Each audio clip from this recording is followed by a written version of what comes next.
Reka nongere ngo ikaze kandi nkwifuriza ibihe byiza wo gukurikirana Rwagakoco Live TV ndetse na Satya TV. Official Nyagasana akomeze kuguhaza ibyiza niba uri mu Rwanda cyangwa diaspora, tuguha ikaze kuri iyi nkuru iri kuvuga yuko rwose Twagirayezu wari wagizwe umwere ku byaha bya jenoside yakatiwe imyaka 20 mu bujurire. Ni inkuru yanditswe ku itariki 31 z'ukwa karindwi 2024 saa 10:28 hamwe na Denis Insengiyumva. Kuri uyu wa gatandatu urukiko rw'ubujurire rwa Kigali rwatangaje ko rwose Wenceslas Twagirayezu wari wagize umwere ahamwa n'ibyaha bya jenoside rumukatira imyaka 20 y'igifungo.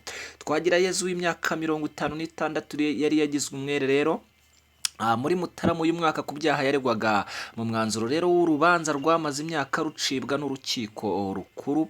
Uyu munsi rero ku rukiko hagaragaye abahagarariye igihugu cya Denmark cyohereje Twagirayezu mu Rwanda ngo aburanishwe ku byaha yashinjwaga nk'uko bitangazwa na BBC.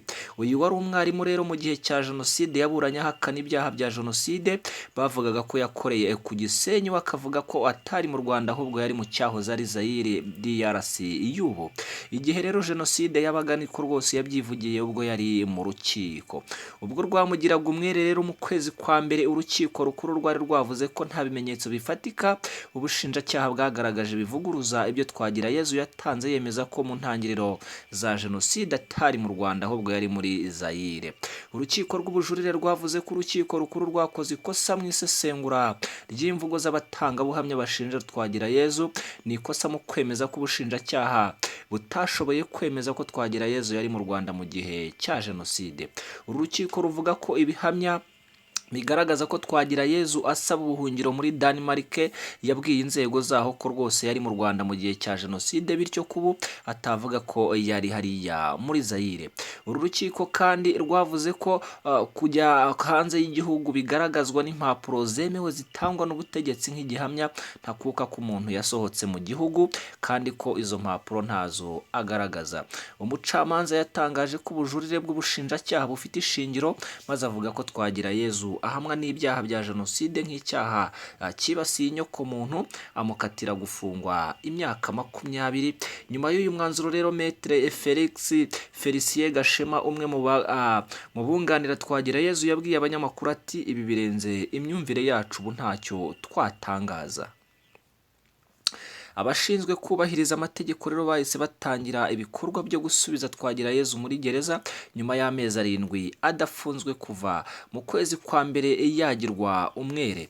Twagirayezu ntiyagize icyo avuga ku mwanzuro wamufatiwe, gusa yagaragaje gutungurwa n'akababaro mu maso mu gihe mu gitondo yinjiye mu rukiko afite imbaraga kandi ase kubwo yaramukanyaga n'abo mu muryango we barimo na mama we. Twagirayezu yoherejwe na Denmark aho yafatiwe ngo akurikiranwe n'inkiko z'u Rwanda ku byaha by'ubwicanyi yashinjwaga gukora muri jenoside yakorewe abatutsi mu mwaka w'1994 ahantu 7 hatandukanye mu cyahoze ari perefegitura ya Gisenyi, harimo ahahoze kaminuza ya Mudende kuri Kiliziya Gatolika ya Busasamana, ahitwaga Commune Rouge n'ahandi hagiye hatandukanye.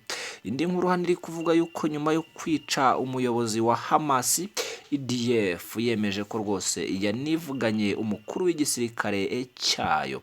Ngayo nguko rero n'andi makuru menshi ntuze gucikwa, gusa komeza ukande subscribe. Ibihe byiza.